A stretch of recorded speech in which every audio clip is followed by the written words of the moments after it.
पहाड़ी की परिक्रमा करते समय मैंने अरुणाचल मंदिर में पैरों के नीचे एक राक्षस की आकृति वाली दक्षिणामूर्ति की मूर्ति देखी और सोचा कि ऐसा क्यों है। यही बात मैंने यहां सड़क के किनारे दक्षिणामूर्ति की मूर्ति में और अम्मान मंदिर में भी देखी। इसका क्या महत्व है? मैंने भगवान से पूछा। भगवान रमण बोले, ऐसा कहा जाता है कि वह आकृति मुयालाकन नामक जादुई रूप से बनाए गए राक्षस का प्रतिनिधित्व करती है, जिसे दारुका वन के तपस्वियों द्वारा शिव पर फेंका गया था और शिव ने राक्षस को अपने पैरों के नीचे दबा दिया, उसे मार डाला और उस पर बैठ गए। आखिरकार दक्षिणामूर्ति शिव के 5 रूपों में से एक है। गूढ़ रूप से समझाने के लिए कोई यह कह सकता है कि वह राक्षस या अहंकार ऐसी ही कोई चीज है। मैंने पूछा, जब अहंकार का कोई रूप नहीं है फिर भी वे ऐसा क्यों कहते हैं? भगवान, यहां तक कि दक्षिणामूर्ति का अर्थ केवल एक रूप नहीं है। दक्षिणामूर्ति स्तोत्रम में उस निराकार का विभिन्न प्रकार से वर्णन किया गया है। वे सभी निराकारता का ही संकेत करते हैं। जैसे उस निराकार का आविष्कार हुआ, वैसे ही रूप का भी वर्णन। वहीं एक अन्य व्यक्ति ने उनसे पूछा, ऐसा कहा जाता है कि वाल्मीकि का नाम वाल्मीकि से उत्पन्न होने के कारण पड़ा, और वहीं वेदों को उनके वर्तमान स्वरूप में व्यवस्थित करने के कारण व्यास को उनका नाम मिला। क्या हो सकता था? क्या वशिष्ठ को इस नाम से पुकारे जाने का कारण है?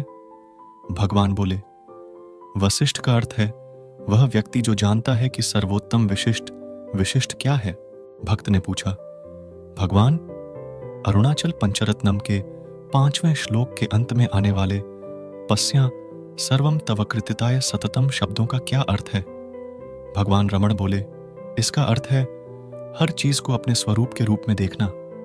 भक्त ने फिर पूछा, मैं अभी तक यह समझ नहीं पा रहा हूं, क्या मैं आपसे अनुरोध कर सकता हूं कि मुझे पूरे श्लोक का अर्थ बताने दें? भगवान बोले, ठीक है। श्लोक शुरू होता है त्वयर्पिता मनसा, अर्थात आपके प्रति समर्पित मन से।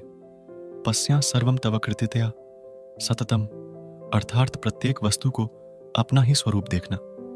त्वम अर्थात स्वयं, भजते अनन्य प्रीत्या, अर्थात पूरे मन से आपकी पूजा करता है। सह अर्थात वह, जैत्यारुणाचलत्वय, सुखे मग्नः, अर्थात तेरे आनंद में खो जाता है हे अरुणाचल। और इस प्रकार वह अपने प्रयासों में सफल होता है। यही श्लोक का पूरा अर्थ है। जब मन आत्मा में लीन हो जाता है तो सब कुछ आत्मा का ही रूप हो जाता है।